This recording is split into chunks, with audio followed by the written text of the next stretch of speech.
Now, children, this is the explanation of the uh, representation of the uniform magnetic field. So, the first diagram represents the uniform magnetic field because the lines are parallel to each other, and there are the marks represented by the cross and dot. These marks represent that the magnetic field is perpendicular to the plane of paper and in the inward direction or downward direction, and the dot sign represent that the magnetic field at any point that is perpendicular to the plane of paper and in the outward or upward direction. Now you have learned about the current loop as a magnetic dipole and the dipole moment. So if we have a current loop having the current in a particular direction, so if you are observing the direction of the current from the right phase, that phase will behave like a north pole if the direction of current is anti-clockwise, and the opposite phase will behave like a south pole because when you will observe the direction of current it will be clockwise, and the magnetic field that will be arising from the south to north pole when you will see it from the right side. Okay, so in this way the current loop behave like a magnet. So its magnetic dipole moment we have learned, that is capital M vector is equal to I into A n cap. What is A? A is the area vector. So the direction of the magnetic dipole moment for the current loop is such that the direction of the area vector. Now there are some properties related to the magnetic field and the magnetism. That is, the first property is the magnetic intensity. That is the magnetic intensity, or you can say the magnetizing force. What is the meaning of the magnetizing force? The magnetic intensity at a point is the force experienced experienced by a north pole of a unit pole strength placed at that point due to the pole strength of the given magnet. So basically the degree to which a magnetic field can magnetize a material is represented in terms of the magnetizing force or magnetizing intensity, that is represented by the H, capital H. And mathematically when it was derived, the formula of the H comes out to be B upon mu. B is the magnetic field intensity and mu is the permeability of the space of the material. Whatever the material you will take, that is the permeability of that material, and it is also defined as the magnetization force per unit length. It can also be defined as the degree or extent to which a magnetic field can magnetize a substance, and the SI unit of it ampere turn per linear meter. So this is the unit ampere per meter and it is a vector quantity. Now the second type of quantity is the magnetic field strength or magnetic field or magnetic induction, you can say also, or magnetic flux density. So the magnetic flux density is the number of magnetic lines of force, that is magnetic flux, passing normally through a unit area of a substance. So this is the basically the magnetic field, and it is related to the magnetizing force also. So the formula of the magnetic field magnetic induction or magnetic field intensity, B is equal to mu into H. H is the magnetizing force, mu is the permeability of the material. SI unit of it is Weber meter square or Tesla, and in the CGS system the unit is Gauss. So we have learned 1 Gauss is equal to 10 to the power minus 4 Tesla. Now there are some more magnetic parameters, that is the magnetic permeability. What is the magnetic permeability? The magnetic permeability is the ability of a material to permit the passage of magnetic lines of force through it, or you can say it is a degree to which magnetic field can penetrate or permeate a material is called the magnetic permeability of the material. So permeability of material by virtue of which it allow itself to be magnetized, and it is a ratio of the magnetic field intensity to the magnetic field in strength. So mu is equal to basically B upon H. The formula of magnetic permeability is B upon H. and it varies material to material depending on the temperature saturation. That you will learn about the temperature. And a good magnetic material should have a high value of the permeability. Magnetic field density is directly proportional to the field intensity, and its unit is Tesla meter per ampere or Weber per meter per ampere, and you can say Henry meter to the power minus 1. So these are the different units of the magnetic permeability. Now, what is the concept of the permeability? For some materials, the net magnetic dipole moment per unit volume is proportional to the magnetizing force, magnetic force. Okay, so in that condition, the permeability is related to the magnetic. One more term that is called the magnetic susceptibility, that I will explain you later on. So basically, the uh, net magnetic dipole moment per unit volume of a substance, that is directly proportional to the magnetizing force H.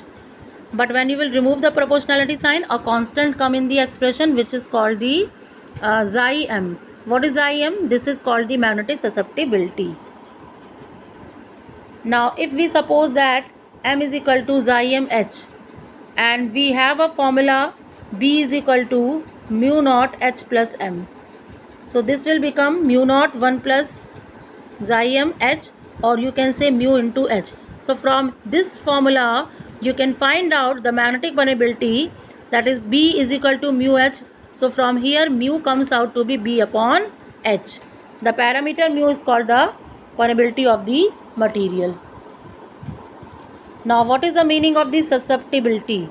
Susceptibility, magnetic susceptibility is what? Magnetic susceptibility is a property which determines how easily a specimen can be magnetized when placed in the magnetizing field. So susceptibility is basically determine how much the substance is magnetized in the magnetizing field, and it is a ratio of the intensity of magnetization to the induced in the material to the magnetizing force, that is H, applied on it. So magnetic susceptibility is represented by the xi m is equal to I upon H. What is I? I is the intensity of magnetization. What is the intensity of magnetization? Intensity of magnetization represent extent to which a specimen is magnetized when placed in a magnetizing field.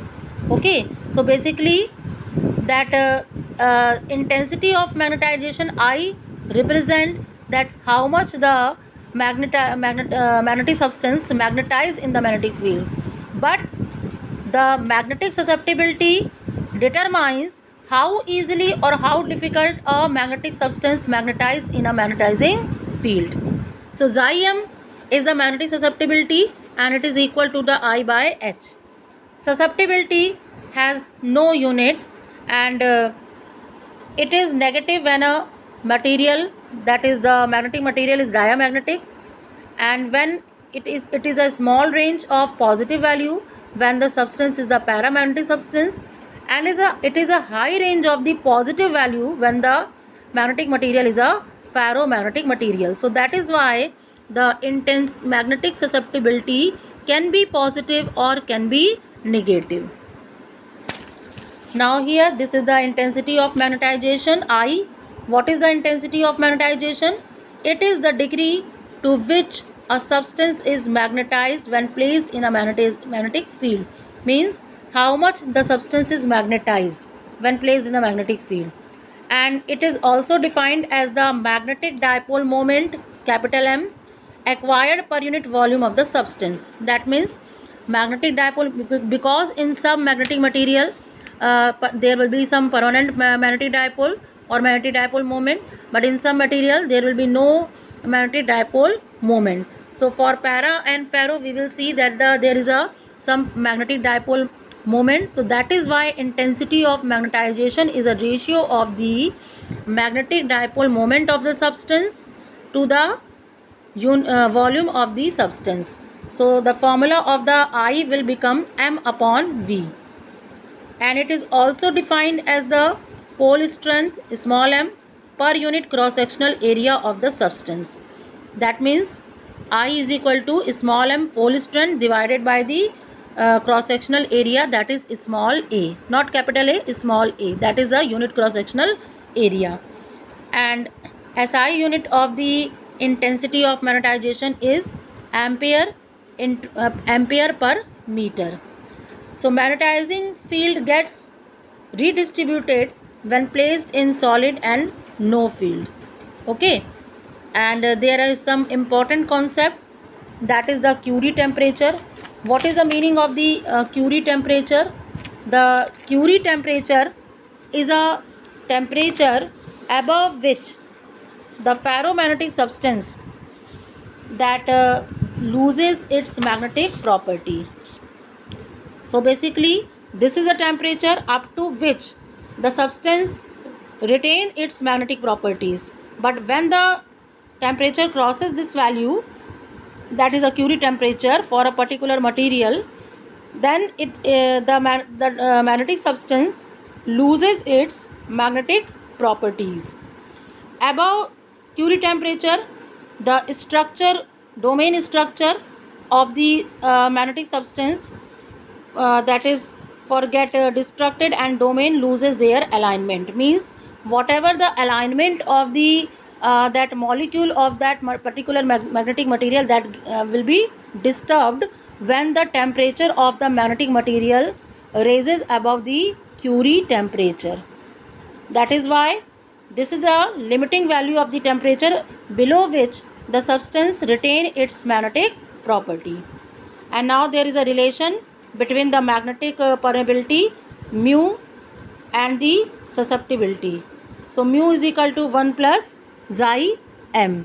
Mu is equal to 1 plus xi m. And there is a one more term, that is magnetic dipole moment. You have learned it is a product of the pole strength m and the distance between the poles d.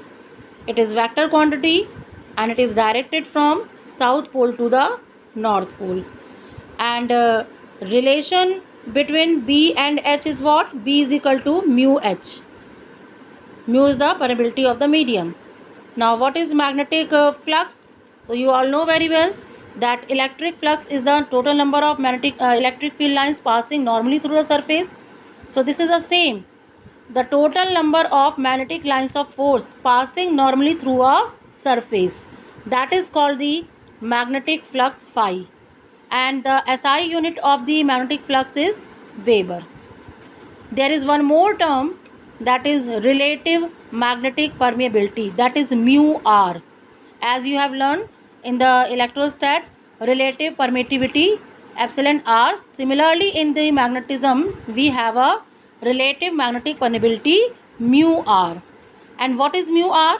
Mu r is the ratio of the permeability of the material in a particular medium to the permeability of the material in the free space. Mu r is equal to mu upon mu h. So it is defined as a ratio of the permeability of the medium to the permeability of free space. And there is one more relation, that is that relative permeability will be equal to the B upon B naught. What is B? This is a magnetic field in a particular material, and that is B naught is what? Magnetic field in a free space. So mu r is equal to B upon B naught, or mu r is equal to mu upon mu naught. These two are the formula of the relative magnetic permeability. Okay, so this is the concept which we have taken for the different kind of that terms related to the magnetism.